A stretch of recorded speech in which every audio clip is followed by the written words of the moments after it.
What up? Grace, peace, and welcome to Podcast of the Wills, a podcast that treats Star Wars like a sacred text. I am your host, Nick Milkey, and it's Sunday night, and it's time to hang out and talk about Star Wars. There is, I'm sure, lots of fun stuff going on. Uh-oh, what did I do? Wrong button. This is why technology and old people don't get along sometimes. There's lots of stuff going on this week. There's been lots of good news. I hope everybody got a chance to watch The Bad Batch. If you haven't, we may talk about it in a few minutes. So if we do, we'll throw another spoiler warning up if you haven't gotten there yet. If you haven't gotten there yet, what are you doing? Go watch The Bad Batch. It was an amazing episode this week. Really exciting. A lot of fun. Halfway through, so I'm interested to see, and even based on 2 weeks ago, how they've kind of tied up this one big arc that I thought was going to go longer. And so we're kind of headed into wide open territory. I think like some of the things we've seen in previous Marvel and Disney properties, I think we've seen everything that was in the trailer at this point. So again, we're kind of headed for wild space. We're headed for some new open territory, which is exciting. Before we get to that, before we get to our guests, I do want to remind you, if you're interested, we do have some merch available. That's a terrible way for you to see that.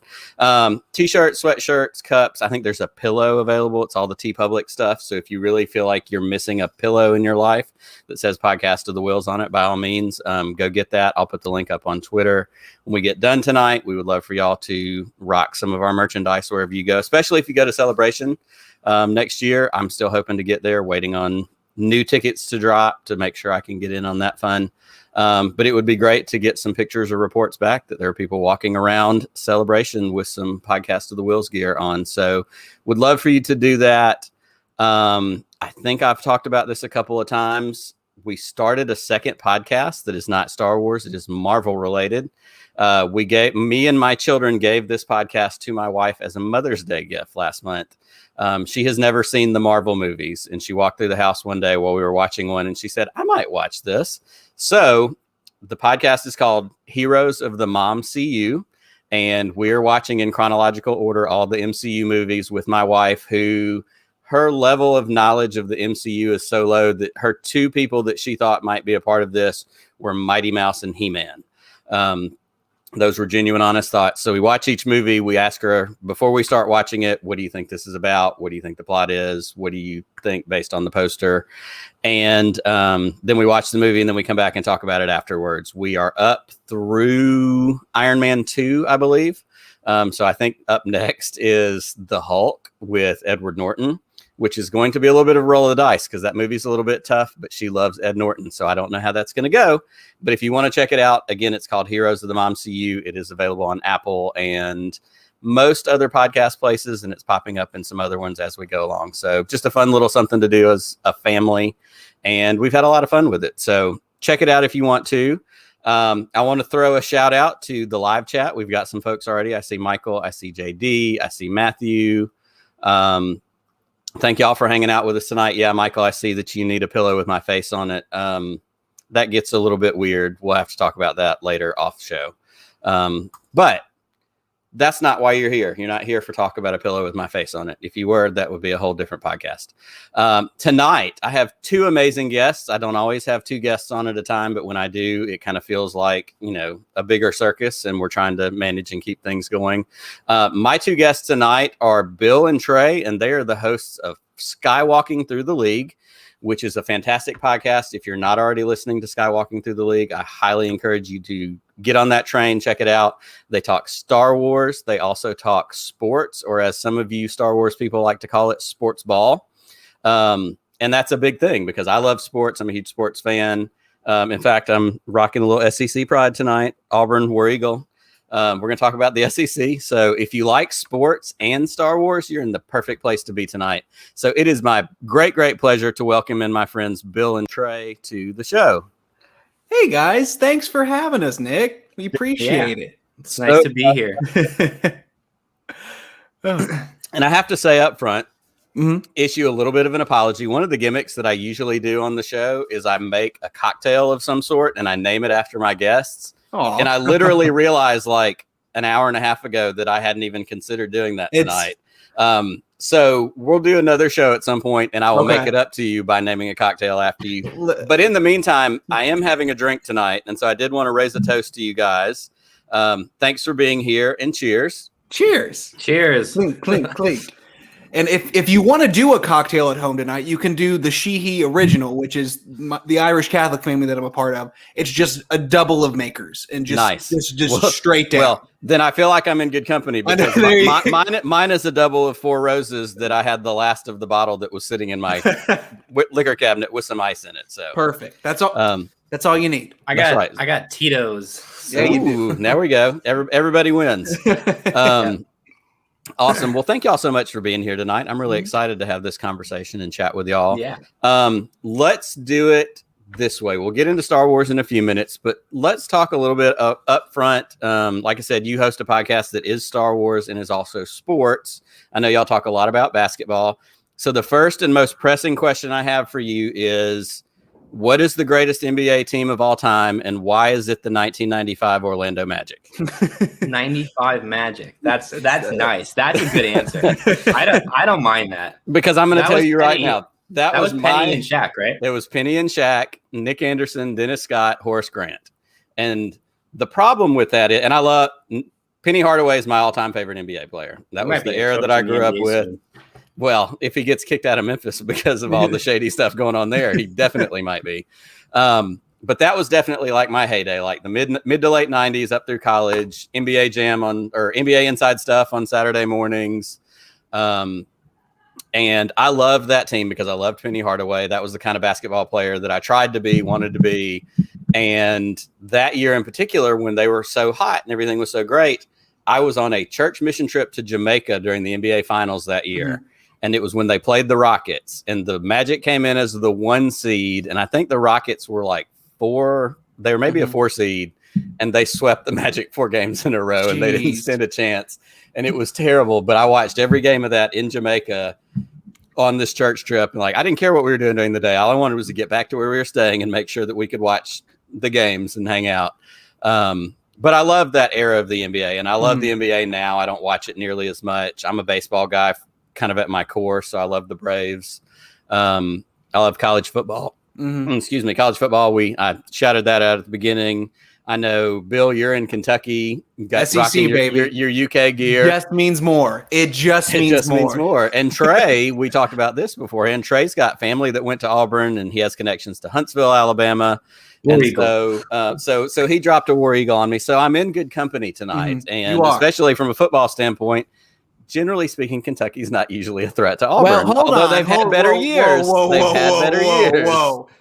My good personal friend Mark Stoops would really not appreciate that kind of talk, but Kentucky, I think Kentucky football next year, I think you can call me crazy because, a lot of the history of Kentucky football is like, maybe we'll get them next year.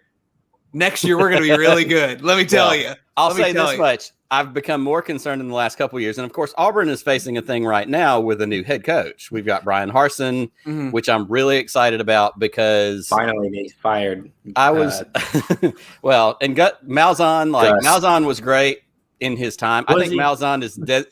Here's when Gus is great. When he was an offensive coordinator, when that was the only thing he had to do. That year that we had Cam and won the national championship against Oregon, like he was the offensive coordinator then. And, then to come in, and to run the whole show, I just don't think he was built to run the whole show. Like, I think he could be an amazing NFL offensive coordinator, maybe in the right situation with the right quarterback. But it just, and I was not on the fire Gus train early, but by the time the last 2 year rolled around, I was like, what are we doing here? So we got to move. What's the name of the new head coach? Brian Harsin. He was at Boise State. Is he really that, is he that much better of a coach than Malzahn though? Like, because who did they offer first initially? Dude, Malzahn was bad. But towards the end, he was bad. Auburn had talent. Yeah, it was disappointing. And it's been a bigger problem than before Gus, but like Auburn has not developed the talent that they've had in a good way. Like, they got the guy from Baylor, and he just wasn't. Yeah, and I think that I love Nick Marshall, and Nick Marshall did fun things as a quarterback, but they could have done more with him. Bo Nix, he seems to have been okay, but I don't know. I just don't think we've developed players well, especially offensive players. We've had good Texas defense. had that same issue. Your old what was the guy who competed with Bo for the quarterback job is at Kentucky now, Joey Gatewood, and he's now like apparently they've brought in this guy named Will Levis from Penn State, who is the new offensive coordinator, is a really good relationship with, and like Gatewood came here to compete for a starting spot, and he played a couple games last year. Yeah, but like I don't know, man. If he's second string, I don't see him staying. But I think Gatewood had the possibility, especially again with the right development, to be like, what's his name from Mississippi State that went to Dallas? Dax Prescott. Dak, like he was big. Got a jersey in my closet. Yeah, he could have been a Dak type player because he had the size, but he didn't get a chance. And Malzahn, for as much as Malzahn was the evil genius and had all the crazy schemes and the crazy, like I think he outthought himself most of the time. Yeah, like. A lot of his decision making and play calling was, he just outthought himself. And I think part of that's being the head coach. For all the offensive coordinators that he had, he was the one that always called the plays anyhow. And he never really turned it over. And so there was never really the chance. And I think like Stoops has had that problem before, like where he's not even an offensive minded guy. Like, he's a defense guy. He's a big defense guy. And so like he was the head coach, but he hired these like Eddie Grain's a really good. It was a really, really, really good offensive coordinator. I don't think the reason we got rid of him is because like it just wasn't to compete in the SEC like we want to. You have to be a lot more creative than what he was. Like we're for the past couple of years, because we've had weapons like Benny Snell and we've had Chris Rodriguez, who's a fantastic running back who I think could have a humongous year this year. Yeah. They went with that, and this year when we didn't really have the weapons beyond Rodriguez, you can't win in the SEC at the level you want to just by running the ball. And when I live in a state like the one I do, where we do everything in the shadow of Alabama and Nick Saban, there's even that much more pressure. And you've got Sark, and and I love the SEC and I love college football season. I love when it gets here. I think I've decided at this point, the first thing I do when I start a Patreon for this show is we're going to start a bonus show that's all about sports and college sports. So I'm going to definitely bring you guys back, and we're going to do separate whole shows for that. Perfect. But as we're talking about sports, and I don't want to get away from that yet, talk a little bit about, and I don't care which one of y'all wants to do it, talk about your show. Talk about Skywalking Through the League. Talk about, certainly we'll get to the Star Wars part of it in a minute, but certainly the sports aspects of it. Go ahead, Trey. So it basically it started because Bill and I used to write for the same website, Star Wars Newsnet, and then we basically transitioned into starting our own podcast, which is Skywalking Through the League. And we realized that we both were like Star Wars misfits who also liked basketball, and that was something that like my Twitter is like half basketball, half Star Wars. So it's like, it was cool to like find Bill who also liked those two things, So we made a podcast, and first we started off doing like a show's half basketball and half Star Wars, and then kind of realized that was sort of alienating half of the audiences. So we really just transitioned into mainly Star Wars, but we're starting to bring basketball back. Right now is the playoffs. There's a game on right now, Philly, Atlanta. I think Atlanta's up 2.5 for you live people. But no, it's fun, man. Like those two things have nothing in common except like they kind of do. Like you root for the good guys to win and the bad guys or whoever your team isn't. It's rooting for one thing to win and one team to lose. That's right. And nobody has an opinion about any of it. Isn't that what the rebellion versus the empire is? Yeah.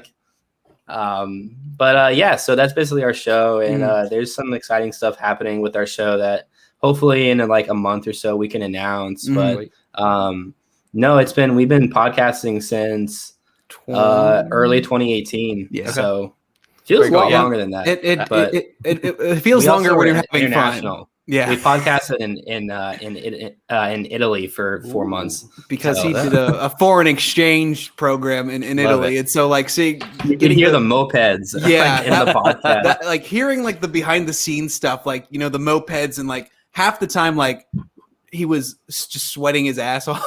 Sorry, I don't know if no, you're good, dude. You're fine. Mosquitoes in Florence, it was so real. So there was like no AC in our apartment.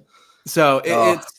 And what I love about, podcasting with Trey and just like doing the pod in general is that, like, you know, both of us have very, very different starting off points from basketball and, you know, from Star Wars as well. Sure. Like, you know, I'm a born and raised Kentuckian. Like I joked with you before. Yeah. I'm known for two things: loving Kentucky and Star Wars. And like that, my introduction into basketball was actually Space Jam. Absolutely. So love it. I love Space Jam, and like I wanted to be Michael Jordan, and then like it just turns out in the environment that I'm born and raised in Lexington, which is where the University of Kentucky is. So then like from going to Space Jam, then it was my first UK basketball game I ever went to was in 1997. I went with my uncle Chuck. It was against Vanderbilt, and Rick Pitino was still the coach, and like we destroyed Vanderbilt. I think the score was like 108 to like. That was a huge tournament team that year. Yeah, and so you know it's always been something that's been ever present in my life, and like you kind of like. I got very, very into both at around the same time. Like I remember seeing The Phantom Menace in 1999 when it first came out. And I remember the first UK team I loved, or that I remember like loving and like knowing every player and everything, was the 2004-2005 Kentucky team that Tubby Smith was the coach. They had like Rajon Rondo and Patrick Sparks, Chuck Hayes, Clint Azubuike. You know, these are just like beyond Rondo. Like people in Kentucky will know all those names, but like they're like they lost in the Elite Eight to Michigan State of that.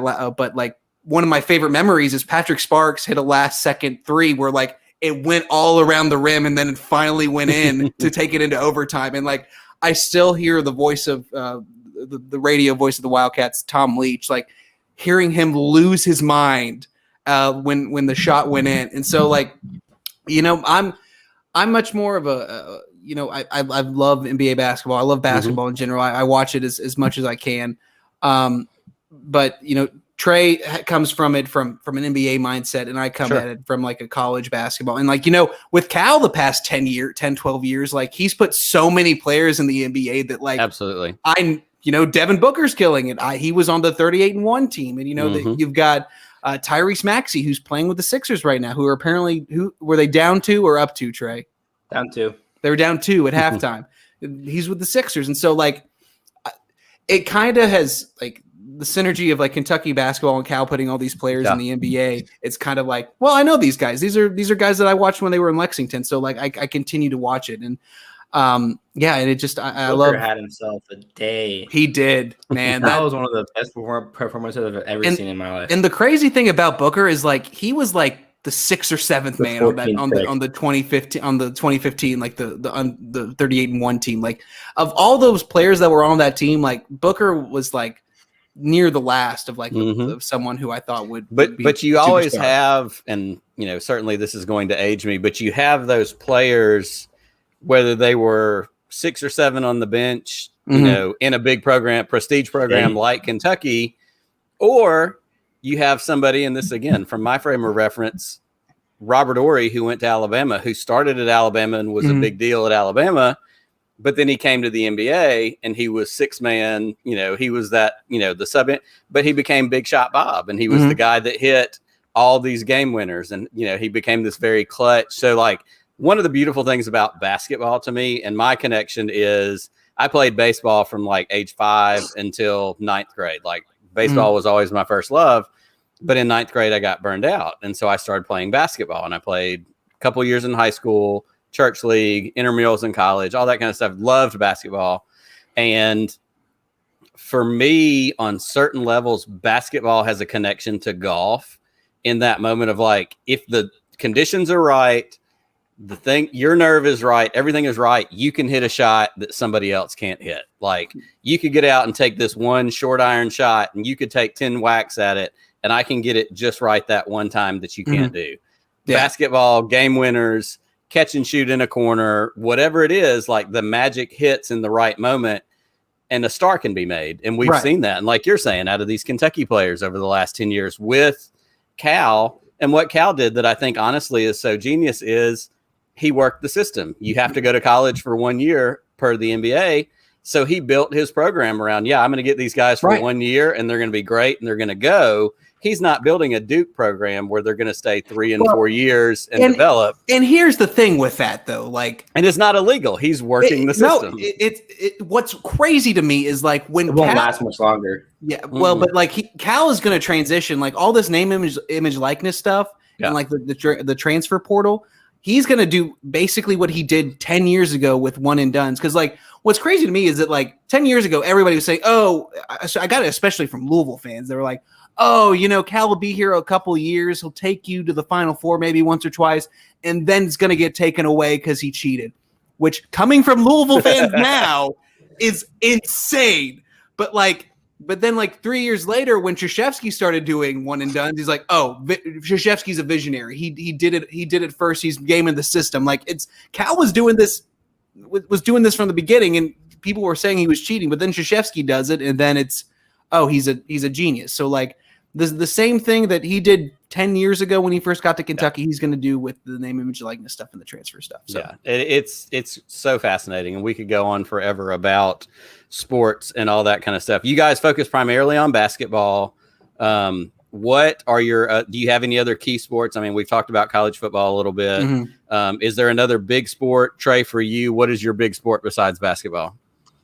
Probably college football. Okay. For me, it's the Denver Nuggets and then the Texas Longhorns. Okay. It's a decade of peril with both teams, but are finally coming out of the darkness. Darkness rises and light to meet it, right?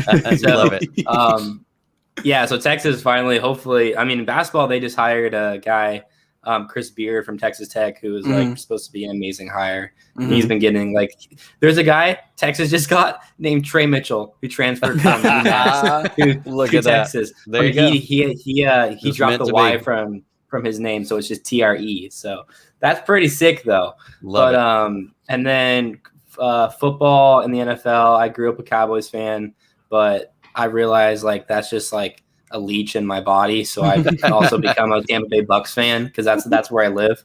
Okay. And it gave me a good reason to stop having Dallas as my number one team because it was just pain and stuff. It was angrily to hate just the whole Anakin thing. I was stage 4, about to go stage 4 Anakin. You're right. Stage 4 Anakin.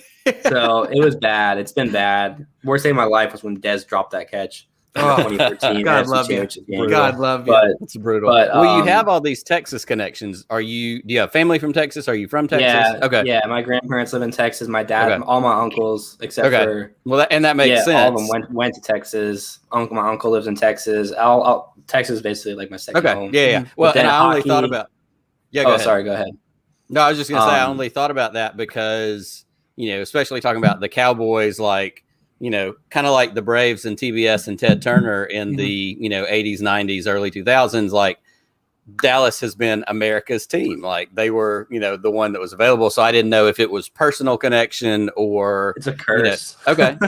I hate it. I hate it.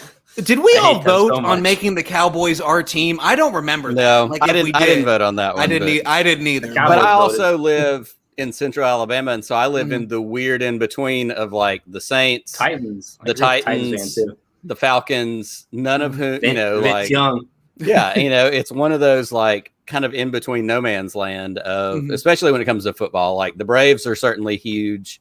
For me, I grew up a Cardinals fan, but when we moved to Alabama, and thanks to TBS, the Braves were available.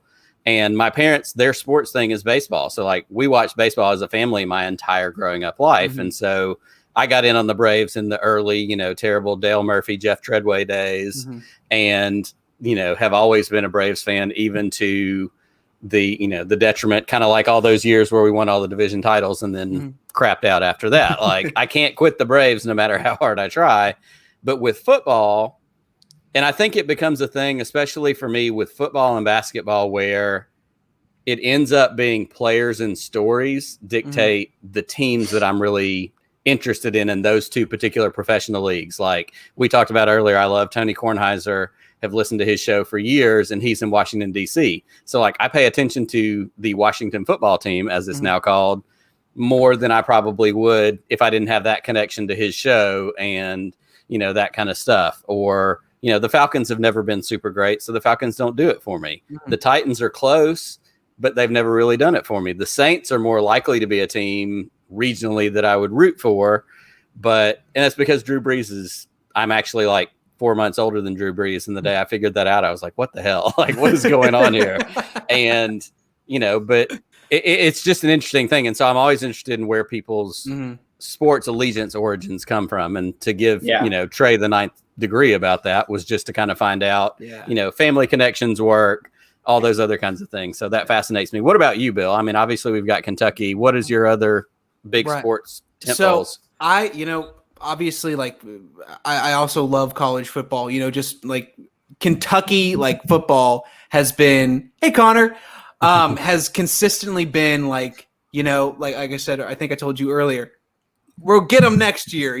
There's always like something goes wrong. It's just been traditionally in the, kind of, we've been traditionally with Vandy in the SEC, which isn't great. But like the past couple of years, we've gotten closer, and there's been times in my life where Kentucky football has been really, really good.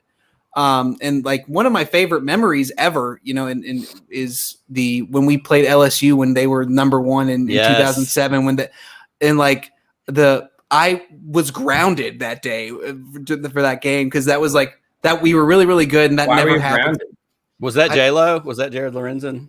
No. Lorenzen was like, he was earlier than 3 that. or 4. Yeah. 3 or 4 years earlier. This was the Andre Woodson, Jacob Tammany, Stevie Johnson, that era. And when I forget, I think it was either Wesley Woodyard or whoever, when he blocked the 4th and 17 to win in like 2 or 3 overtimes, my dad said, Bill, come and look at this. You're never going to be able to see anything. You'll never see this again. So I watched it, but beyond the Kentucky football, college football, I talked about, I said it earlier, the Irish Catholic thing. I love Notre Dame. That was just put into me when I was growing up. And beyond Kentucky football, I've gone to a couple of Notre Dame games, and then my NFL team, despite, you kind of talk about Central Alabama being kind of like, okay, there are these other places over here where you got the Falcons, you've got the Titans, all that kind of, right. My grandpa was really, really into the Bengals, which is I like the Bengals. But like when I was in high school, I just picked the Minnesota Vikings because my uncle, he passed away about 15 years ago. And that was his team. Okay. And so I picked the Vikings up. And then about 2 or 3 years ago, I found out why he liked the Vikings, because he gambled and they always covered the spread. So like that's, I'm a Vikings fan. That's right. I know. So, so college football and the Vikings are, I always like watching them. So beyond that, like, that's well, and there's another team. And then the Denver Nuggets. That's right. There's definitely a Nuggets trend that runs through Skywalking Through the League. No question about that. Right. For sure. Well, and I understand. And again, we talked about this before we went on the air. I was born in Central Illinois and lived there till I was 10. And so I lived in Illinois during the era of the 1985 Bears. And so I actually had the Super Bowl Shuffle on a little mini 45 LP record that I played on my Fisher-Price record player all the time. Heck yeah. And so I do have a fondness for the Bears, even though they've been terrible for years. Mm-hmm. I can't fully get away from the Bears. And so this could be their year, though. If we ever have a killer Bears year, I'll be full bandwagon in a heartbeat. And I'll be claiming that I'll go all the way back to 85. Been there from the beginning, since the beginning. Totally there. It'll make my aunt happy, so it'll be good. Well, like I said, we could talk about sports forever, and we've talked about sports for half an hour on this show, which is phenomenal. What I'm going to do now is pivot us to something that we are also very familiar with, and all of our listeners are going to be certainly more in tune to, which is Star Wars. Tell me a little bit, and we'll start with you, Bill, because you're up already. Tell me a little bit about your Star Wars origin story. Where did you kind of first see it? How did it come to your consciousness? Mm-hmm. How did that come to be a thing for you? So when I was around 3 or 4, my parents just kind of put it in front of me. They had those old like CBS Fox VHS tapes that had like at the beginning of like the previews, like before any of the movies started. It was they like showed like Empire Strikes Back, and they basically showed the entire like what happens in all the movies like before the movie started. And so like they put it in front of me, and like once again, I was 3 or 4 years old, so like Right. I don't remember what kind of just clicked, but it did. And so like one of my favorite memories that my mom like will tell people is that like, especially now that I'm in Star Wars podcasting, I've covered Star Wars, all that stuff, is when I was that age, I wore this big brown hoodie. Mm-hmm. It was my mom's, and like I put the hood on, and she like came up the stairs, and I went and put it off and said, "Hello there." And so like, ever since then, it's just been a part of, in the same way that Kentucky basketball has been a part of my life, Star Wars has been a part of my life, because Right. I remember exactly where I saw The Phantom Menace when it came out in 99. I was 5 years old, and I saw it at the Lexington Green 8. It's no longer there, but every time I pass it, I think I saw episode 1 there. Love it. And then just from there, I saw episodes 2 and 3 when I was in like 2nd or 3rd grade. And then when I remember the last day of school when I was in 5th grade, Revenge of the Sith came out. And like I saw that and I loved it. And like after that, I just kind of thought, that's it.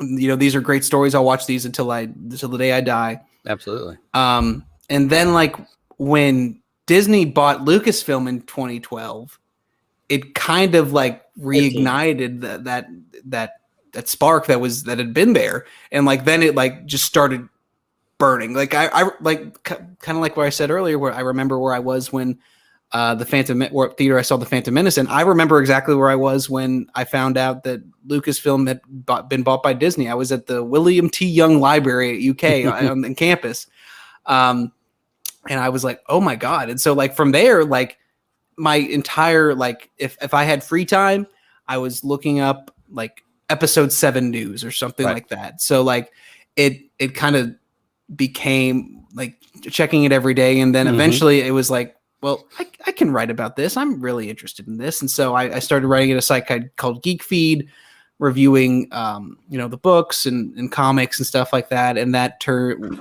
into writing for Star Wars Newsnet and covering, everything from Rebels to everything. And, I give all the credit in the world to Val Tritchkoff, the editor-in-chief over there and the founder. Cause he like, I literally just emailed him and was like, hey, can I write for you? And then he said yes. And I did a couple test things, and I eventually started doing, the Resistance broadcast, at that point, which shout out to Patrick Covey. He was the host at that point. And, that's kind of, if you want to blame anybody for this, blame him for me being here. So that's kind of like, and ever since then, just Star Wars has been a part of my life. I think about it a lot. I cover it. It's just one of the things that makes me the happiest in the world. Absolutely. And so, yeah, that's kind of my, not an elevator pitch, but that's why I'm here, that's totally it. Yeah. That's exactly right. Well, and Trey, what about you? What's kind of your origin story with Star Wars? How did you first get introduced, that kind of thing? I guess I just don't remember a life without it. Yeah. Like I watched the VHSs of the original trilogy over and over and over and over again when I was younger. I remember I was like 4 and my mom, we were watching Attack of the Clones because that came out in like 2002, right? Yeah. Yes.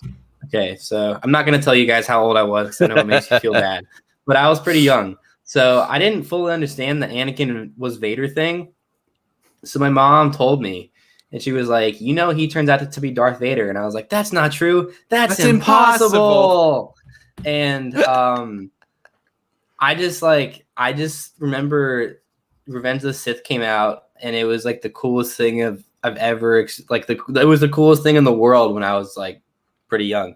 Absolutely. Like we would go to school, and I would have the trading cards, like the Topps trading cards for Revenge of the Sith, and they were like so cool. And then a lot of it, I guess, came from the toys. Like I remember Revenge of the Sith had like a Transformers Star Wars mashup where they would have like General Grievous could transform into his little circular wheel thing that he would drive. Yeah, the bike, the Grieve bike.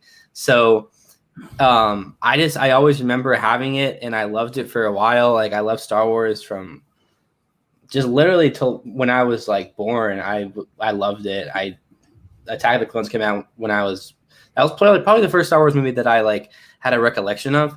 But I remember seeing Revenge of the Sith in theaters. I think that was the first time I saw Star Wars film I saw in theaters. But after that, like, it was still there, but it kind of went away for a while just because Star Wars went away for a while. Right. And then kind of like Bill said, once Disney bought Star Wars, I was like, damn, like I remember Star Wars. And then Vans came out with the Star Wars shoe line, and I bought all of them. That's amazing. And I wore the life out of them because I like love Star Wars. I was like, damn, I love Star Wars again. So then I bought the Zahn trilogy of books, the Thrawn trilogy, sorry. And I was like, this is dope. This is really cool. I love Star Wars. And then I started reading all the books. And then I was like, The Force Awakens is coming out, and I would react to like trailers and stuff. And then when it really started to get to the point that I am at today, is the book Lost Stars came out. Claudia Gray. And I read it in a day. I read it from 2:30 p.m. to 11 p.m. in one sitting. Love it. And I have ADHD, and like I don't think I've ever done that in my life. With like, let it be like a magazine or a Star Wars book or anything. So at that point, I was really wanting to talk about the book, and I was like, I don't have people I know who like Star Wars. It was a different world in 2015, man. So podcasts, like I went on the Star Wars Newsnet, the Cantina, which was like the forum. It was like the Star Wars Cantina or something like that. Sure. And I was like, hey, does anyone want to start a podcast? And I got told to like go F myself and like stuff like that. Couldn't find anyone to start a podcast with. Wow. And then I went on YouTube and I searched Lost Stars book review. And I found this kid named Josh Pepper. And he did a 9-minute take of his review of Lost Stars. And I commented, I was like, hey, dude, you want to start a podcast and talk about this? And then I had like a 2-hour phone call with him and convinced him to start a podcast with me. And then we started one called Force Talk. Okay. Go ahead, Bill. Starting a podcast with somebody that you met like in the comments section on YouTube. Bold move. So 2015. So 2015. So that happened, and we had a podcast called Force Talk. It was really cool. I had a great time doing that with Josh, and we met up at Star Wars Celebration 2017. It's where I got this Ray shirt. Nice. And Orlando, right? Yeah, Orlando. Yeah, I was there. I took a Greyhound to get there. It was traumatic. But I went for a day. I drove down with a buddy of mine. We drove from Montgomery to Orlando. We were there the opening day that Thursday. That was the only one-day ticket we had. You sleep overnight? We spent the night at a hotel. I slept in the convention center. Nice. This buddy of mine, my buddy Chad, shout out to Chad that I went with. He's an author and he's written a couple of travel books. And so he did the whole travel hacking thing. So he had like points galore. So like he had points that paid for like a rental car or hotel. Like I had to pay for my celebration ticket to get in. And then like the things I bought when I was there. But like we straight up like overnighted it, drove to Orlando. We were there that Thursday, the opening day, hung out, turned around, drove back home. So the things I learned in that moment was I was completely unprepared for the glory of celebration, and one day is not nearly enough. Yeah. And, but it was phenomenal. And like, you know, for me, the highlight of that one, because we were just there that one day, is we were standing in the audience when Billy Lord came out on stage and did the Carrie monologue from Star Wars. That's awesome. Because it was right after Carrie had died. And she came out and, you know, General Kenobi, you serve my father in the clone. And like, I just stood there going, this is the best thing I've ever seen in my life. Like, it was just phenomenal. Yeah. But so at that point, I had a podcast with this guy, Josh, and then we went to Celebration. And then I, like Bill did, I emailed Val and was like, can I write for you? Because I had this whole goal of being at the Star Wars Episode 9 red carpet, all this lofty stuff. But anyways, one day, and then they let me go. That's right. You're still on the way. Yeah. And then, I mean, Episode 9 red carpet already. No, Episode 10. Episode 10 red carpet. It's happening. Right.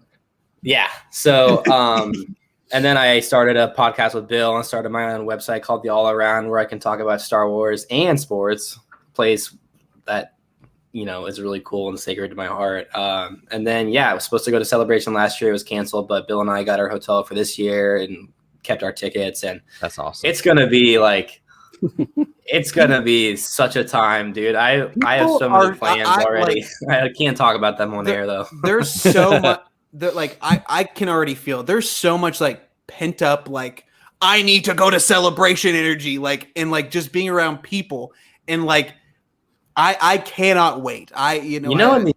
When Michael Scott throws that party in the break room. Mm-hmm. Yes, that's gonna be the vibe of celebration. Listen, Fanboys 2 is just gonna be about us going to celebrate. I might stay like a day or two after and just like go to Disneyland or whatever. Well, and if I can shout out you guys' most recent episode with our mutual friend Jerry, the Canon Junkie. Absolutely, y'all talked a bunch about that, and I laughed out loud in my car by myself when Jerry brought up. Jerry brought up the Michael Scott hotel party, and one of the two of you chimed in and said, "Well, I'm bringing Jerome Bettis, so we're going to be exactly." That's me.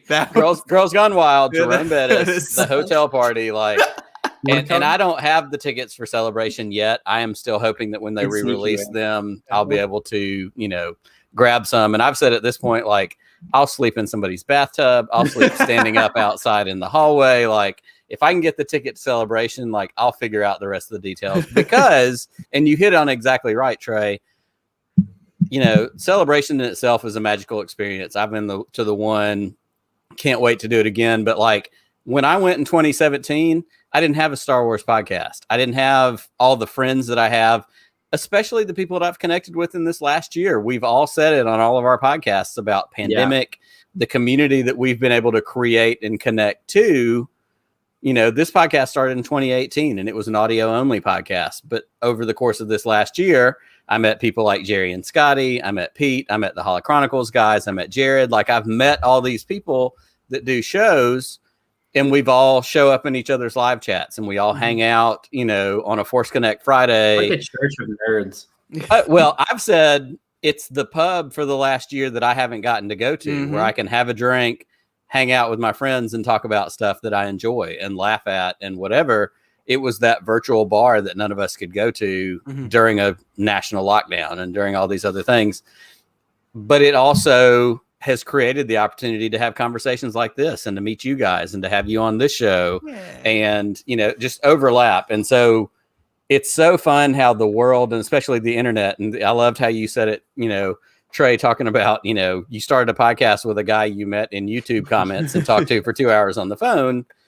Like, I had to convince him too. He was like, I don't want to do it. And I was like, dude, come on, please. You put a video on YouTube about lost stars. You don't mind. You were halfway there already. Yeah, exactly. But that's what it is. As big and weird and as dumb and idiotic as the internet can be sometimes, the other side of it that is so great is the community that we make through podcasts like yours and like this one and like these other podcasts that we're friends with that are positive and want to have fun and want to laugh about Star Wars and not make it be this thing that's making me miserable, which is a whole separate other conversation. So well, the idea is crazy. What somebody said it in your episode, and I've said it a couple times, like social boundaries be damned. If I get to Star Wars Celebration next year, I'm hugging every person I see. Like I can't help. I'm sorry, me, brother. If you're not a hug person, that's too bad. Like, and it's crazy too, because like, I mean, so many of us have never met each other through like this whole Star Wars prism. I've never met Bill. Trey and I have never met each other in prison. In person. In prison. Yeah, we've never met in prison. You've never met in prison. Never been in prison. Yeah. The Dementors. But Bill's actually. Are you still coming out here in July? Yes. Okay. I'm building my lightsaber. I don't care. We're doing it. Yeah. So we're gonna go to Galaxy Edge. And that's the exact same thing. And I talk about Scotty and Jerry and the Bombad guys. Like they're in a very similar boat. They met at Celebration in Chicago. I met them at Celebration. Yeah, and you met them there. Yeah. And so they have that contact. And now, a couple weeks ago, Jerry came down to New Orleans and they had a chance to hang out and do some more stuff. But like, again, that bond, that connection was purely formed through Star Wars and Star Wars through something like Celebration, which again, Star Wars at its purest is about connection and family. And I love, and I talk about found family. That's exactly what I was going to say. Found family, whether it's in the shows like Rebels, whether it's in The Mandalorian, Grogu, any of those things, but it applies to our real life too. Like some of the best friends I have are people that I've met through this thing that we have a shared love for. My co-host Steve, who's not with us tonight, we have known each other for years. I knew his wife. I was her youth pastor when I was in college, like all these different connections and whatever. But we were at a Christmas party one night and we're like, Star Wars. You love Star Wars? Holy crap, I love Star Wars. We should record it and talk about it. And I joke all the time when my wife said, who do you think's going to listen to that? I said, I don't care. I get to talk about Star Wars with Steve. Yep. Like, that's all that matters. You can I don't have care if anybody people listens to watching, it. 300 people watching. It doesn't change. Doesn't matter. Nope. Totally doesn't matter. And then when you do meet people that you've had, one of my friends, Preston, after like a while of like, he's my friend through Twitter. We went to Galaxy's Edge together. And it's just like, this is the most fun thing ever. Like you have such a connection with these people online, and it's such a thing that like older generations didn't get to experience. Right. Like it was just like, you hang out with your neighbor. Whereas like, I'm like, yeah, Dad, like I talked to my friend. He's like, have you met your friend? I'm like, yeah. So I say it all the time, not yet, baby. My wife calls them my weird space friends. She's like, are you hanging out with your weird space friends tonight? Yes, ma'am, I am. Yes, I am. That's just Star Wars in a nutshell. Weird space friends. Weird space friends. Star Wars of that batch. Weird space friends. That's right. Well, listen, let's do this. Let's transition to your top 7 list, because when we talked about this, when we were messaging back and forth, I always throw out, I've had a bunch of great lists. We've had favorite characters, sound effects, all these different things. But my goal always, when I have a guest and when I ask them, what I want it to be something you're passionate about. I want it something that maybe even challenges you a little bit. Like, ooh, what do I have to condense down to 7 things? And you threw back at me this list that we're doing tonight. And my mind kind of just was like, holy crap, why didn't I think about that? Like, it was so good. So what we are doing tonight, and let me get my screen share going back on here. And this was Trey's idea, by the way. Well, I don't remember that being my idea. We're going to do Bill and Trey's top 7 Star Wars characters that need their own Disney Plus series or show. Yes. We've got obviously Kenobi coming. We've got Mandalorian. We've got Book of Boba Fett. We've got Andor. Those are all things to be excited about. Yeah, go ahead. Can I sub out one of mine? I just realized I forgot a character. You absolutely Bill can. Bill knows who the character is going to be. Bill, if you could think of one character for me, you know who it's the one that I put in my. It's the one I put. Really? He's in my list. Yeah, I know. Okay. So here's what we're gonna do, because I have visuals, I have things already set up. We're just gonna go through the list, and when we get to the number that you want to sub for, we'll just throw a flag and we'll sub it right there. Okay. Flag on the play. Whenever Bill says it, I'll just go along with it. Yeah. I know he also has it.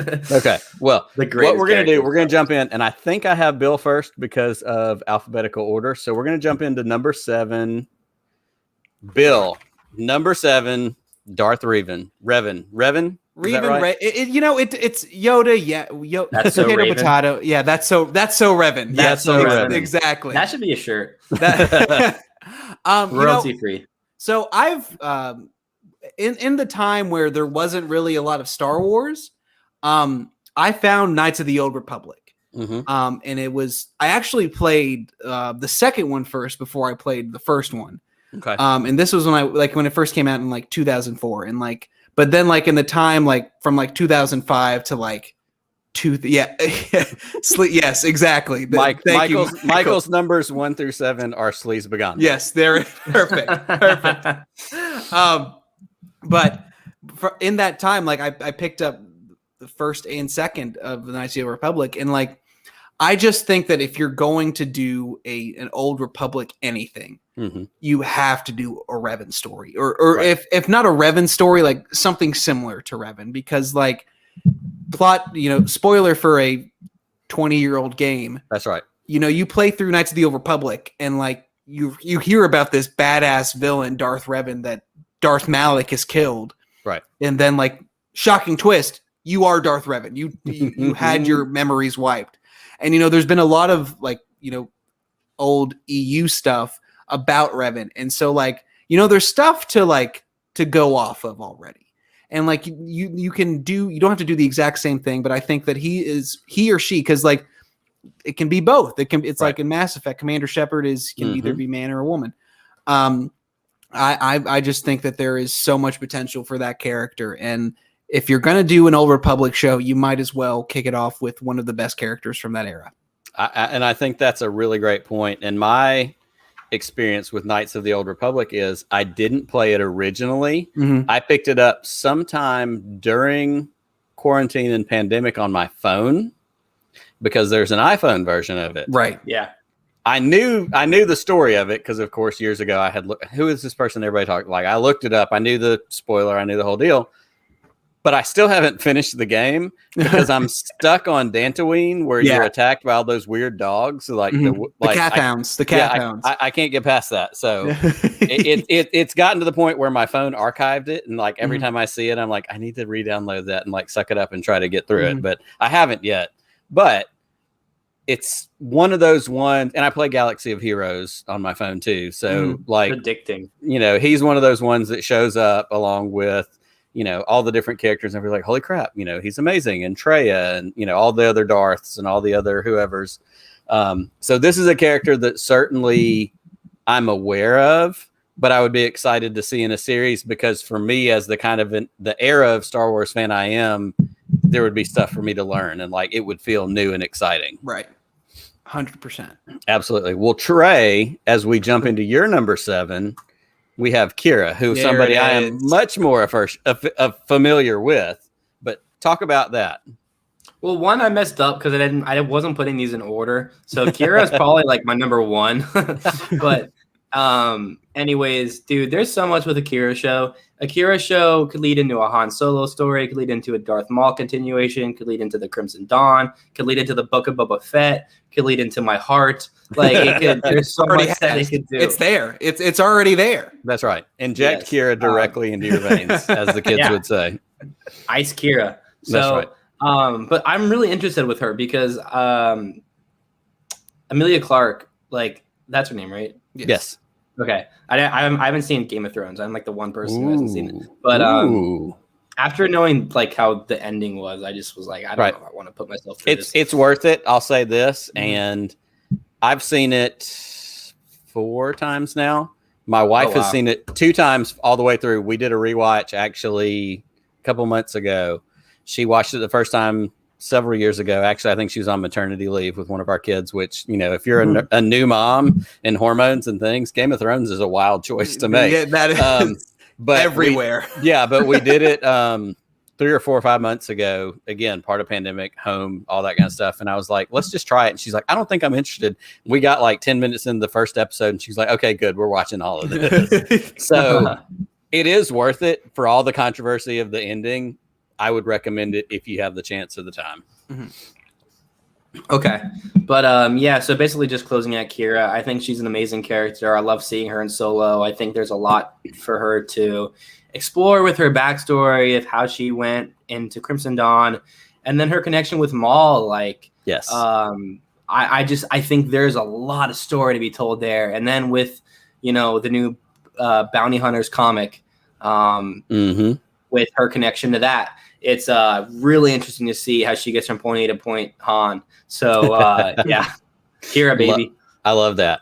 That's an excellent entry into your list. And so as we go forward, I do have your list in the order you sent it to me. So if we need to say, hey, this should have been my number, whatever, it's fine. These are all the ones I want to see. It's 7 that you want to see, period. So Well, as we jump into number 6 and we go to Bill's number 6, we have Luke Skywalker.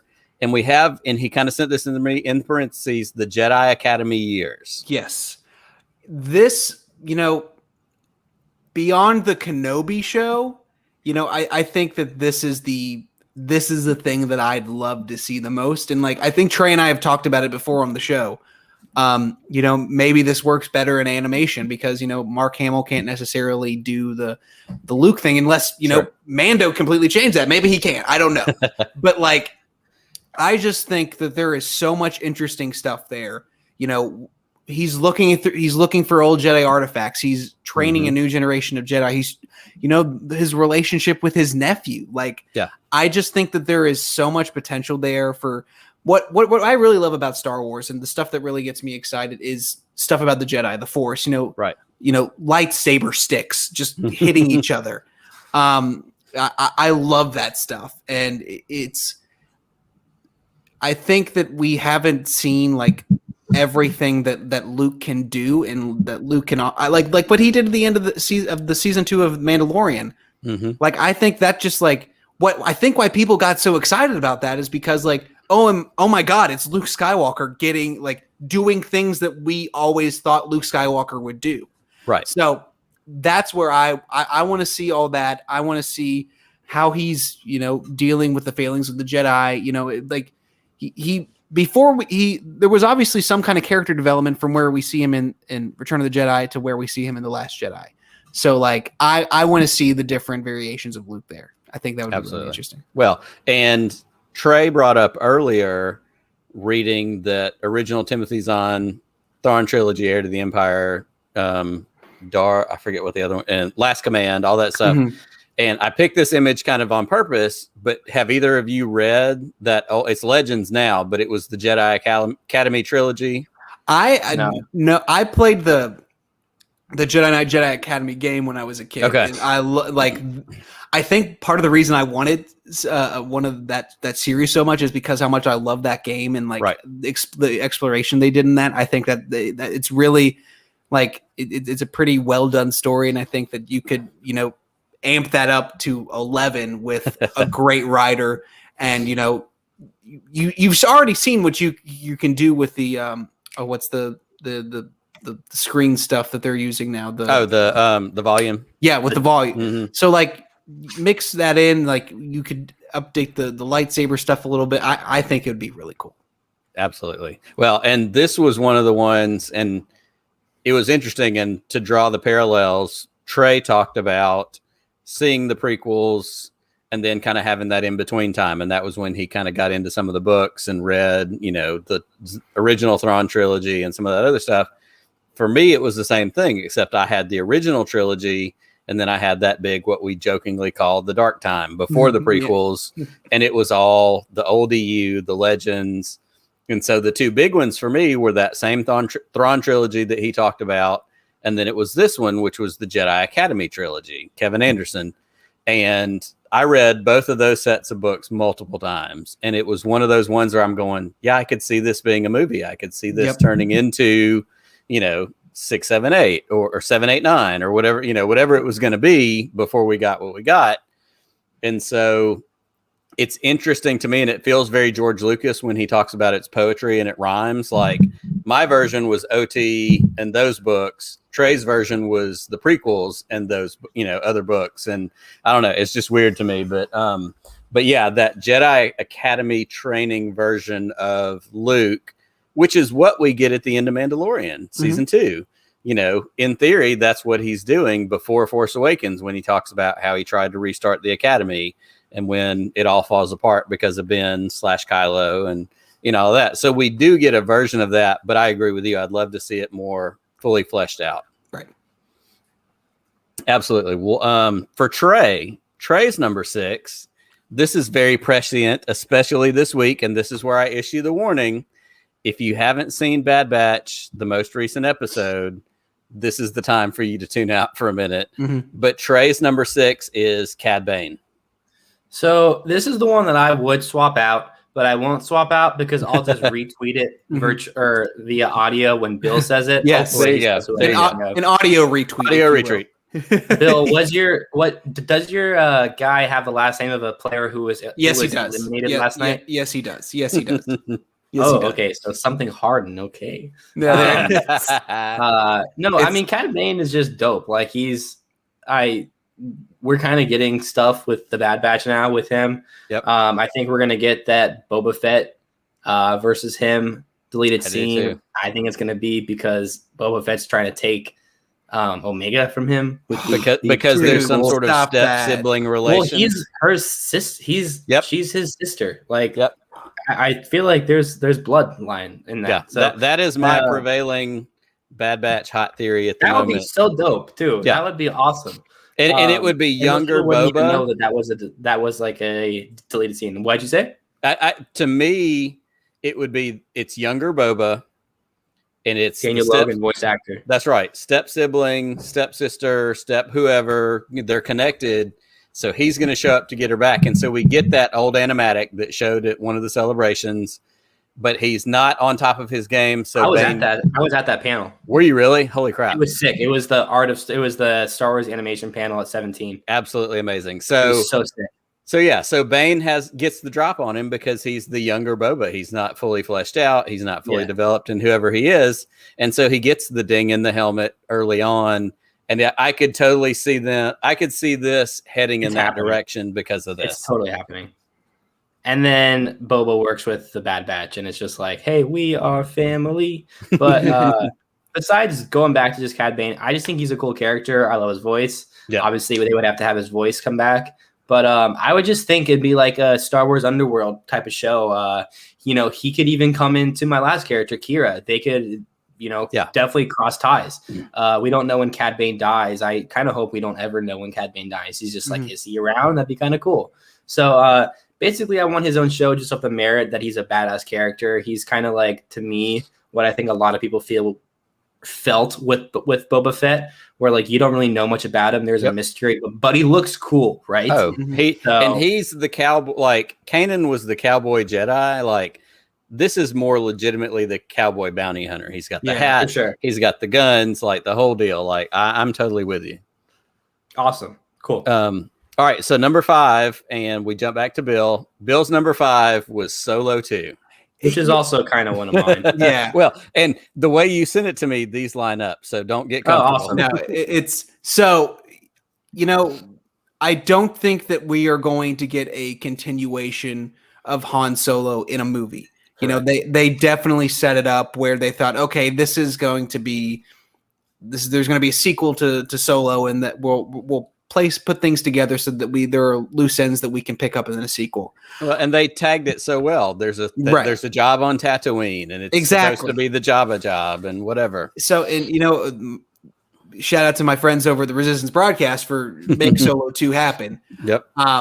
I just think that Disney Plus has shown that like you can tell really, really good stories in like a series, and so like I think that doing this and like having Alden Ehrenreich come back and having Jonas come back and yes, all these other characters like we've talked about before, Kira could be in it, and you see a little bit more background about why isn't she like they obviously had more run-ins, they obviously had more adventures, so like why not? And it feels like a no-brainer to me, like in the same way like whenever Lucasfilm was bought by Disney, like you have to make a Kenobi something at some point. Yeah. Like, he's talked about it for a while. You have to do it. So like, I think that there is enough fan support. I think that the problem with Solo, I don't think they did a particularly good job marketing it. I think that you had Infinity War and Deadpool within like Therm Scissorhands. Yeah, exactly.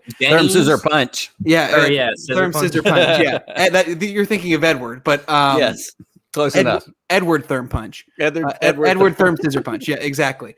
I think that there is so much more potential for a series like this, and why wouldn't you? There are definitely more stories to be told, and Absolutely. I think why wouldn't you? And you hit on the thing that stands out to me as much as anything else, and I've talked about this a couple of different times. Like, I need Jonas to have more chances to be Chewbacca, right? Because as an original trilogy kid, and even again, I said this, the poetry and it rhymes. Trey mentioned up front when talking about his Star Wars story, he's like, there was never a time he didn't have Star Wars. I was born in 1978. There was never a time that I haven't had Star Wars. Chewbacca was always there. Like R2-D2 and Han Solo have always been my 2 favorite characters. Like that was, the ones that I went to. Chewie was fine. But when I saw Solo, I had a completely different appreciation for Chewbacca that I had never had before, because of not only the way they did him as a character in the movie, but honestly, I think because you had Jonas and you had this younger guy, he was the more athletic Chewie, the jumping, the running, like all of that. Like, I want more of that. And part of what we see, especially on social media, is he seems like a genuinely great dude who loves doing that. So I want him to have the chance to do it too. Yeah, I totally agree. Same. Yeah, go ahead. I mean, I guess just because Han Solo was mine too, like I agree with what Bill said. I think there's a lot of story left to tell with Han.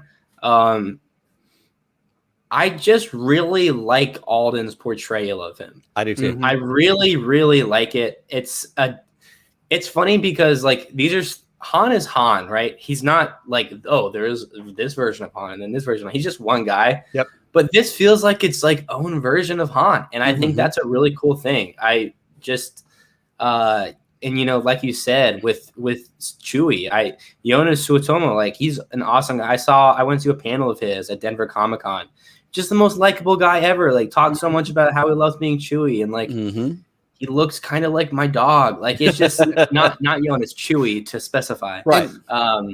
If I can say something real quick, just because we have the same number 5, but what I like I knew that we were in safe hands when during the press tour for Solo, like Harrison Ford came out and was like, he hasn't been enthusiastic about anything for the past 15 years. And he's a meeting with Alden at lunch. Immediately, like, how great did this guy do? Yeah. And the most animated he's ever been in like a public setting, like ever. So like, I think that if Han Solo approves of it, if Han Solo approves of Han Solo, I think you need to have a Han Solo show. Without a doubt. Well, and I think what Trey said is exactly how I feel. Like I wasn't looking for an impersonation. Like I didn't want somebody to do Harrison Ford doing Han Solo. It's about the attitude. And it also like, he's a little more chipper and he's a little more happy. Of course he is. Life hasn't beaten him down to where we find him in the original trilogy and going forward from that. So of course he's going to be a little more cocky than even what we get in Star Wars and Empire and whatever. Like he's always going to carry that. But like, to me, it fit perfectly. And again, I didn't want him to do a Harrison Ford impression. I wanted him to be Han Solo. And I really do feel like he did that. Me too. You could also throw the bag at Harrison Ford and offer him a lot of money and just have like sort of what I'm hoping the Lando show is like Billy D. Williams like saying old stories about what he did. Absolutely. And then it cuts to Donald Glover. It would be really cool if there was like Harrison Ford just being like, Chewie. Let's make it. Remember that time on Harloff Minor? And then he's just like, like they cut to him like screaming in the Millennium Falcon or something like that. Dude, Harrison, that would be pretty hard. Harrison Ford talking to Billy D. Williams about. He would love to work with Alden. I think he greatly respects the Solo film. Like I do too. Both have said. Yeah. And I think that could be the draw that brought him in, is to say, hey, the kid's willing to come back and do it again. Could we get, and he'd be like, yeah, for him, I'd do it. Like, I really think that could work. Yeah. Because I was surprised he showed up in 9. Like that was like, when I heard Hey Kid, I'm like, oh my goodness. Yeah. Lost my mind. That was the big moment in that movie for sure. Well, that's fantastic. Well, let's jump into number 4, and we're back to Bill. Bill's got young Palpatine. I can't wait to hear some more about this because I have thoughts. So, Palpatine returned. Tom Hiddleston. Like that's the right answer. So, like, I've been thinking a lot. Like this was a theory or like a proposition that people had like 3 or 4 years ago with like this young Palpatine show, right? And now, like, watching Loki, the new series, I think he brings everything that you need to portray that character. And I think that there is a lot of stuff to explore, particularly, like, all the stuff that was in the Plagueis novel, that could come into it. All the stuff that happened in 9, like you could see him exploring some of that stuff, like how he dark science, cloning, secrets only the Sith knew. Somehow I returned again. Exactly. Somehow I'm back. Exactly. So like, but if you weren't going to get Tom Hiddleston, bring back Matt Smith. Yeah, because he was apparently a young Palpatine at one point. I don't know. I just think that once again, it's people love an anti-hero. And like, I think that showing how Palpatine's just a villain, though. He's not. But like you could show how there's no hero involved. But like you could show like how he became a villain, like how his dad was mean to him. You mean? Yeah, exactly. Show him that. Yeah, that doesn't matter. And I think where it plays out for me is, we talked. I think even we talked before we went on the air about feelings about Rise of Skywalker. Like overall, like, yeah, I wish they did some things differently, but it doesn't make me mad. It's still a good movie. One of the big things that people tend to lose their mind about is Palpatine showing back up. To me, Palpatine has been the big bad from the beginning, and we see it in episode 1. And so it honestly made sense to me that the overarching villain in this 9-episode Skywalker saga was going to be Sheehy Palpatine. And they explained it like when Kylo went to Exegol. Yes. Like they showed you everything you need to know. Like, okay, you don't have to like show me every little intricacy of like how he came back. Right.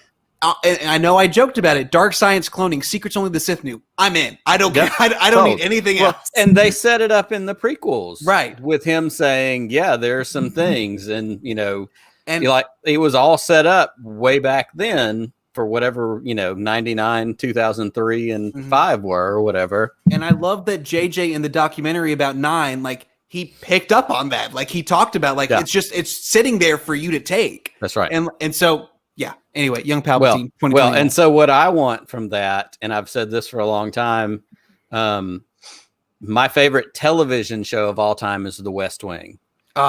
And what I want is a Star Wars Galactic Empire version of The West Wing. And it could have young Palpatine in the, the actual minutia of like dialogue. And, for everything that everybody complained about, like the Trade Federation in, Phantom Menace. I'm not saying I want that, but like a very focused West Wing version of Star Wars and the Galactic Empire, I'm totally here for. They've done like Bloodline and Leia. They've done like really cool political thriller stuff. Absolutely, like, you can. And Bloodline's a good example of that. Yeah, and you could do that with this. And like, I'm glad you mentioned the West Wing. I love the West Wing. That it's wonderful. And like, there are many different stories and many different genres to explore in Star Wars. So like, why not? So, and the reality is, when it comes down to storytelling, we need Aaron Sorkin to commit to writing a Star Wars. That's absolutely what we really need. We need snappy dialogue and that's right. Round glasses. That's right. Lots of walk and talks. That's right. All right. So Trey, your number 4 is Darth Bane, not to be confused with Cad Bane, who we've already been over. Got 2 Banes, baby. That's right. We've all the Banes you can handle. So talk to us about Darth Bane. Darth Bane is so dope that when he was sleeping, he was like, "Damn, bro, I hate my dad. I wish he was dead." And then he crushed his dad's heart in his sleep by accident. What a badass! Like, what a villain! What a way to start off your villain story. Like, Darth Bane created the rule of 2, created the whole thing about like, I have my chains. Through my chains, I gain victory. Through victory, I gain freedom, or like whatever that saying is. He has a really cool apprentice of whose name I'm not remembering. I'm going to reread these books this week. I'm going to do that. But he's just a super cool character. If you want a fan casting, I even have one. Ooh, tell us. Cavill. Ooh. Ooh. There's a Zack Snyder did like this test footage of him like in a cloak with a red saber. Directed by Zack Snyder would be so cool. That Bill and I have we have like an idea about like a show of like, should Zack Snyder touch Star Wars? And it's like definitely a heated topic, but for Darth Bane, I think it'd be pretty cool. But anyways, Darth Bane is like probably the coolest Sith to ever Sith, in my opinion. Okay. Created that whole thing, Rule of 2, the Old Republic, like has holocrons of Revan, is a really cool character, has these things called orbalisks, I think, that are basically parasites that are like impervious to lightsabers that basically suck the life out of him, but they're so painful that he is more powerful because he gains strength through his pain. Like he's like hurting the whole time, but he's just like, now I'm more powerful, baby. Mm-hmm. So he's like Star Wars Hulk. The more you hit him, the more he gets mad, the stronger he gets. Yeah, and he's so cool. He's just like a really interesting character, and he's one of the rare villains that I feel like is a protagonist. So okay, yeah, I can totally dig that. So as we are transitioning into number 3, just a reminder to everybody who's listening, either the audio feed or watching right now, we're doing Bill and Trey's top 7 characters that need their own Disney Plus show or series, however it works out. So for Bill, for his number 3, we have Finn/Rey, and we have Jedi training. Finn becoming a Jedi. In the same way we talked about Luke's Jedi Academy, I think that whatever they decide to continue the story of Finn and Rey, because they will eventually. Right. I just think that, given what I think JJ was trying to do at the beginning, where eventually make Finn a Jedi, and even he said, the thing that he was going to say to Rey when they were sinking in the Dune Sea or in the sinking sands or whatever, was that I feel the Force. Mm-hmm. You already have Rey who is probably going to go search the galaxy for all these relics and everything, basically do what Luke did, what her master did. And you already have this Force sensitive guy. Why not train him and get the dynamic? They're already friends. Episode they are 10, maybe. Yeah. I just think there is so much. I love John Boyega. I love Daisy Ridley. Mm-hmm. I think that you don't wait 10, 15 years to bring them back. I think that you say, hey, we want to continue your story. We want to do a story where Finn becomes a Jedi and where you guys are training. And even I know this is stupid and it's going to sound dumb, but in the holiday special, the Star Wars Lego holiday special that they did, that's what they were doing.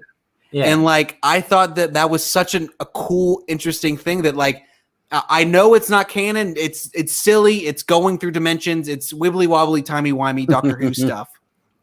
But just that idea of Finn training to be a Jedi and Rey helping and her dealing with that. It's interesting. I want to see that. I don't think you wait 10, 15 years for episode 10 or whatever they're going to do with them, because you need to have them. I think you need to continue their stories in a meaningful way. And what more meaningful way for Finn to complete his journey than to become a Jedi and to become part of that next new generation of Jedi. Absolutely. Yeah. And I think that, go ahead, Trey. Oh, I was going to say Finn and Rey are the next 2 for mine. So I can just tackle this now. That's right. Pile them all in together. We're a dyad, baby. Dyad. There's a Finn show to be made where he is collecting, how the Knights of Ren are kind of Force users, kind of that follow one person who's Ren, who is Kylo. Imagine that, but the light side, and Finn is the Ren, and he is going around the galaxy to find Force-sensitive stormtroopers who were displaced and to help them find their families, but instead, he's their family. And then now he brings to Rey this whole group of Force users who were ex-Imperials, ex-stormtroopers who never had families. What did Rey never have? Family. So he could help Rey start this academy by finding ex-stormtroopers who maybe there's some kind of holocron that they found and that connects them with Finn. And there's some really awesome story where Rey sort of becomes Luke and Finn sort of becomes Rey. And we get this new story of what's going on after episode 9? Who's the big villain? What if the villain is just the Force itself? What if the Force is just pushing back on the idea of the Jedi and the Sith? It's just what if we're tired of this? I have so many ideas of what this show could be, but I really want a show based off Finn. We need a Stormtrooper Jedi. That'd be awesome. I mean, that's kind of what Finn is, but absolutely. Well, and awesome. I love that. Go ahead. Oh, I've had this idea for a bounty hunter that's Force sensitive for forever. I'm sorry. No, I'm kind of done. I just think the idea that the Force in its nature, and this is what Luke touches on in The Last Jedi, that's why The Last Jedi is perfect. Yes. That the Jedi do not possess the Force. Why haven't we seen common people use the Force in Star Wars yet? There should be Force sensitive bounty hunters that totally pickpocket people with the Force. Absolutely. It's Broom Boy. He's not a Jedi. Anakin would have been that if he wasn't found. He totally would have been Sleazebago, but with the Force. Oh. He would have used they talked about him as a pod racer, he's the only human that can do it, or whatever it was that they said. He has these abilities. And again, the Force and the Jedi is a religion. The Force is something that people have. And we see that, with Broom Boy at the end of Last Jedi, pulling the broom to him and, all those little moments. And I'm totally with you. Like, let's get more Finns or people who have the ability to do that, but they're not a formal part of this certain religion, this certain set of beliefs. They can just connect with the Force because that's what the Force is. And what I was going to say a minute ago, what I loved with what Seth said, we need a Stormtrooper Jedi. My soul goes back to the old Ralph McQuarrie art where all the old Stormtroopers in those drawings had lightsabers. Like, that was an original setup in the way some of that was designed. But same thing with a bounty hunter. Like, they have, I got good at being a bounty hunter because I have this innate sense of timing. It's the Force that I have that allows me to be in the right place or not get shot or, whatever. There's tons of room for that. If there was a Star Wars version of Loki who had the Force. Imagine if his power, instead of being the god of mischief, was just he was really powerful and was kind of didn't have a moral compass. That's right. It'd be amazing. Totally down for that. Maybe that's what the Taika Waititi movie is going to be. That's what we're going to start holding out our new hope for. That'd be so dope. Be totally down. I mean, we know nothing about it, so why not? It's wide open. Taika, call us. We'll hook you up. Yeah. All right. So I threw up Trey's number 3, which was Rey, and we'll talk about, we talked about Finn. Those are his next couple. But for Bill's number 2 is Mitra Surik. Yes. I don't know who that is. I don't either. So I can't wait to hear Bill talk about this. So, okay. I've already talked a little bit about how much I love the Knights of the Old Republic. We've already talked about Revan. Mm-hmm. My favorite Knights of the Old Republic game is 2. I think 2 expands on everything that the first one did, makes it better, and tells a more interesting and complicated story. And Mitra Surik is actually the canon name of the exile in KOTOR 2, the main character of Knights of the Republic 2. And, if you're going to do Revan, I think you have to do Mitra Surik at some point, because her story is so interesting to me, because what her story is about, and even I know you can do kind of the same thing with KOTOR. It can be a man or a woman, sure.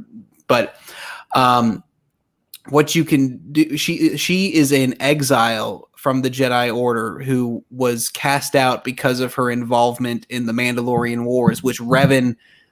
There were a whole subset of Jedi that went to fight the Mandalorians in the Mandalorian War that really changed the tide of that war.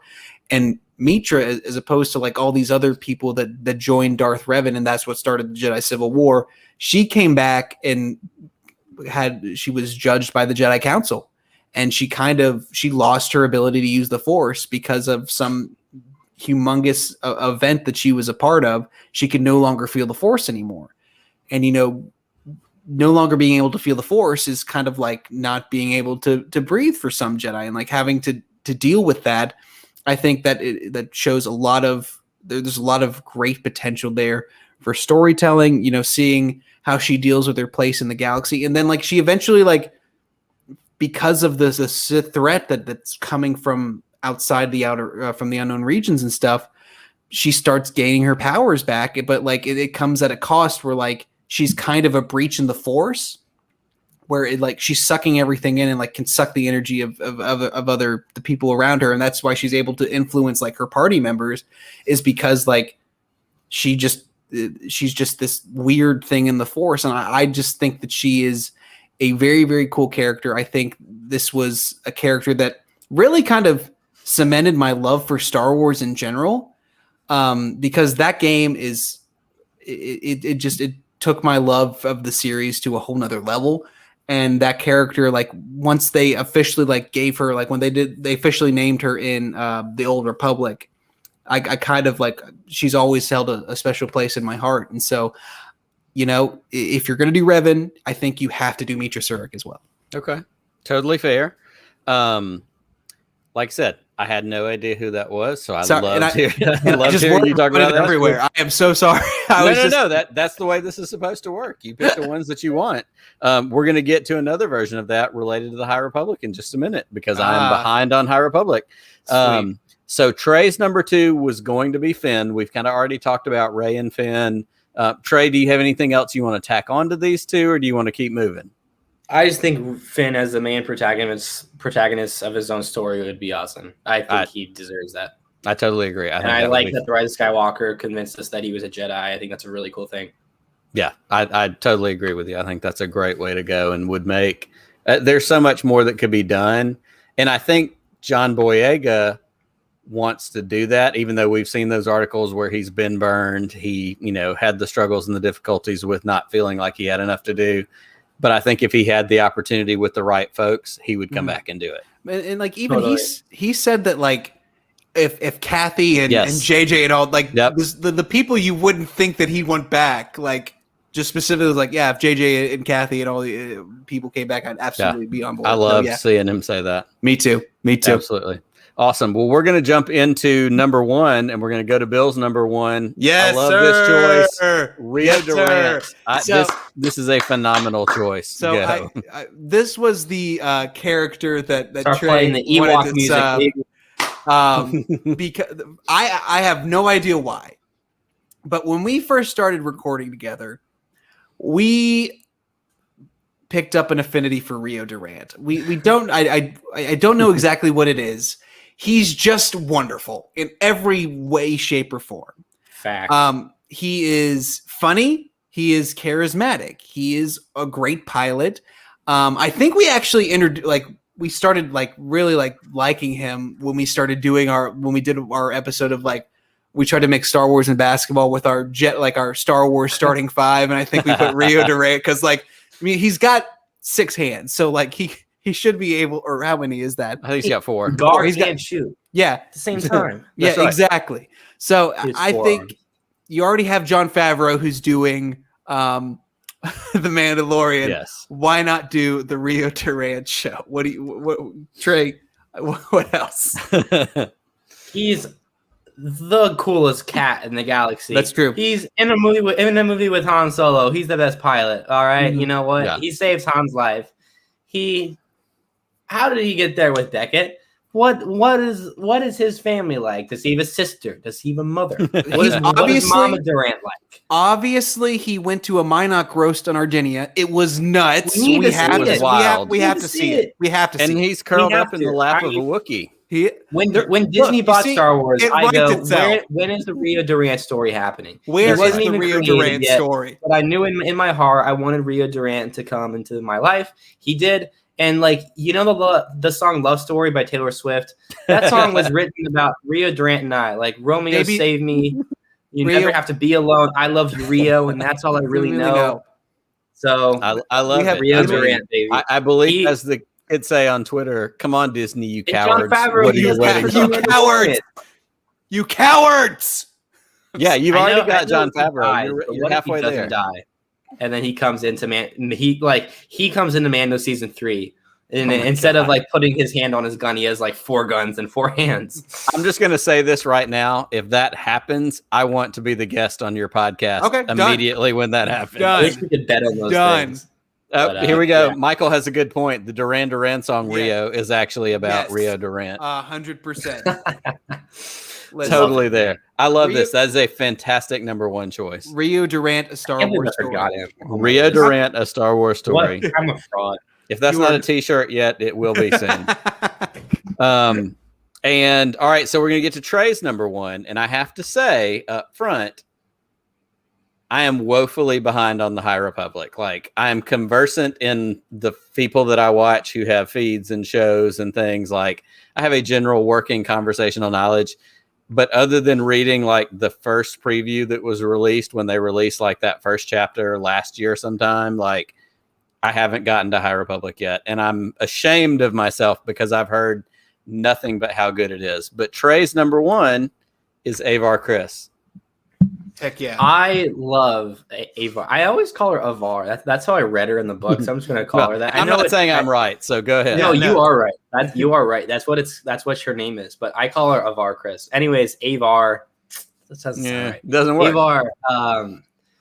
I want this in animation. That's my caveat. I want this to be the animated Star Wars show. I want the High Republic in all its glory to be seen in animation.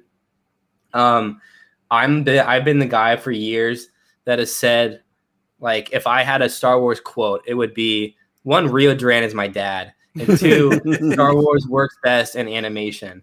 I just think it does. Like, you can do anything in animation. Like, why are they doing the Rebels thing in live action, man? Doesn't make sense. Sure. But that's a different story. But I just think an animated Avar, and Avar Chris was kind of just a template for the High Republic in general. I think the High Republic is such a rich and interesting era that I would love to have an animated show in it.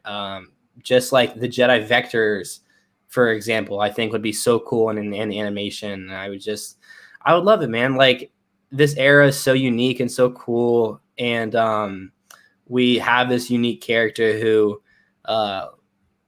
is just like a really cool. I don't want to spoil it, but the way that she perceives, Bill, is that a spoiler to say how she perceives the Force? I don't think so. No, I don't think so. And I know what you're talking about. So go ahead. Okay. Yeah. So she like hears the Force through music, which is like, that's so cool. I played the guitar. I'm like, I'm like 1% of probably as musically talented as Avar Chris is. But like, that's so cool. I think that's such a really interesting way to perceive the Force. And it's like, it's sounds that you hear. And like, when it's in harmony, it's all flowing. And then a disaster happens. And it's like, you know, a major note in a minor key or something like that. So like, I just think she's a really cool character. And she's like a cool character to follow to get into that world in a High Republic animated show. I think would be something really, really interesting. And I don't need Dave Filoni involved in this. I think you could bring in new people and just have this be its own little world, man. Like, people can fall in love with this. This could be their Star Wars. So I hope the High Republic doesn't just stay in books. I love it. And it's not because of what's it called? Acolyte, the Acolyte. Yeah, that's at the end of the High Republic. So we get we get some stuff, but absolutely. Yeah. Well, and I love what you said because, and this is, like I said, I'm woefully behind on High Republic, and I admit that. But hearing she perceives the Force through music, there's a podcast I listen to called 20,000 Hertz, and if you've never listened to it, or if any of our listeners have ever listened to 20,000 Hertz, I highly recommend it. It's all about sound, and it's all about, like, there's an episode about like 8-bit original Nintendo video game sounds and why they sound that way, why your car sounds the way it does. Like, each episode is about sound and the sounds we perceive in the world. And they did an episode recently about synesthesia, which is the phenomenon where people perceive sound as color. And it's wild. It's absolutely wild. And as soon as you said that about her perceiving the Force and music, all I could think about was the idea of synesthesia, which is this thing that apparently people can really encounter where they hear sounds as colors, and it's just nuts. So again, lots of area to mine to go into that. It's wild. Yeah, I think it's a really interesting thing. And she's like a really cool way to start that off. No, I think that'd be great. And I think, again, the High Republic, you know, we've got the comic books, we've got the novels. There's so much ground to approach. And like you said, Star Wars to you works best in animation. So that, again, opens that field wide up to, you know, do we have a High Republic animation show coming at some point? Or, you know, what is that going to look like? Yeah, totally. Really, really great. And like, I think just like the colors and stuff of the animation, it would just be like, I would prefer it to be animated. I think that'd be an awesome way for this story to kind of. Well, I think something that animation does, and we're seeing this right now in the Bad Batch, is animation more so than film has the ability to dictate tone. And like High Republic is very vibrant and bright and like the height and peak of the Jedi. And like the animation in Bad Batch right now is maybe the thing that's blowing my mind the most. Like every single episode, it seems like it gets better. And like running through smoke animated has never looked cooler than it has in the Bad Batch. Like, so let's take something like High Republic that has vibrant colors, a different era that we haven't encountered, and let animation tell that story. Like, I think that truly could be amazing. Me too. Yeah, I agree. It's an awesome world to really dive into. Well, gentlemen, this has been an amazing top 7 list. I mean, we have covered so much good territory, so much good ground. And I would watch every single one of these shows when they eventually show up on Disney Plus. I simply hope that you get paid the rights that you're due for proposing these ideas. I do too. Verbal trademark. Podcast of the Wheels right now. Bill and Trey have the rights to all these shows. When Kathleen calls me on a daily basis, that's the first thing she says is, I know you're going on Podcast of the Wheels tomorrow, and you're gonna give me some ideas. So let's just talk. When next time you're in San Francisco, just let me know. That's right. So we've already laid the groundwork. You can just play the audio for her, save yourself some breath, so that you can ask other important questions like, can I go to the Lucasfilm archive? And, those kinds of things. Exactly. So as we wrap up tonight, please tell our listeners, our viewers, what y'all have coming up, where they can find you. It's plug time. What do y'all want to talk about? What have you guys got going on? I want to plug the Atlanta Hawks. They just upset the Philadelphia 76ers. There it is. And I was called names in my NBA chat for saying it could happen, and I'm really excited right now. But anyways, just our show in general, we have some exciting stuff coming up. But absolutely, these Atlanta Hawks, if anyone watches basketball, this team was terrible five months ago, and it's awesome. So hell yeah. But anyways, I feel like I've got a horse to ride through the rest of the playoffs now. Yeah, that's right. And then his Hawks, name's Trey. Regional love. But yeah, you guys can find me on Twitter at the Trainator talking about the Hawks right now. I'm excited. So absolutely, yeah, baby, yeah. And you guys can find me. I'm really, really excited about the stuff that we're planning right now for the show. I'm really excited to talk about basketball again. Here in the next few months, I might start doing a Kentucky basketball, SEC basketball section of the show, just where I can talk about my initials are BS. So just talking, just shooting some BS or talking about Kentucky basketball and everything. But you guys can find me on Twitter at Star Wars Bill. And please, if you're not already, please follow us on Twitter at Skywalking TL. And thank you so much for having us. This was wonderful. Thank you for letting us. Thank you for. I really don't have a big outlet where I can talk about Kentucky basketball and Kentucky football and the things that besides Star Wars that make me tick. So thank you for having me. For having us. We really appreciate it. This has been a pleasure for me. And like I said, I feel very connected to you guys, even more so than before we started the show, between our SEC talk, our basketball talk, all of it. I encourage all of our viewers. Thank you all for tuning in tonight. All of our audio listeners who are going to catch the podcast tomorrow. Definitely check out Bill and Trey. Check out Skywalking Through the League. You won't regret that. Especially if you happen to like sports and Star Wars. It's the perfect mix. I love that. I'm so glad to have y'all on. It has been a blast for me. Again, we could have talked just about sports and I'd have been happy as I could be. I made the joke earlier to a friend of mine. In fact, Michael's still in the chat. Michael hosts a podcast called The Deuce Cast, which is a movie podcast. And I was a guest on their show last week, and it was not Star Wars related. It was just movies, which I also love. And so it was so refreshing to be on a podcast and talk about something that wasn't Star Wars. Not because I don't love Star Wars, but I love a bunch of other crap too. Exactly. So it was really great. So huge shout out to Michael. Y'all go check out the most recent episode of The Deuce Cast. Check out Skywalking Through the League. There are so many things that you need to check out, so many people you need to follow. And most of all, I am thankful for this community that we get to be a part of, where we get to hang out, laugh, have a drink, and talk about the things we love. So to everybody watching tonight, thank you so much for tuning in. To everybody that's going to listen to us on the audio feed in the next couple of days, thank you for doing that. And feel free to check us out if you want to, youtube.com/podcast of the wheels. And until we are again together again next time, may the force be with you always.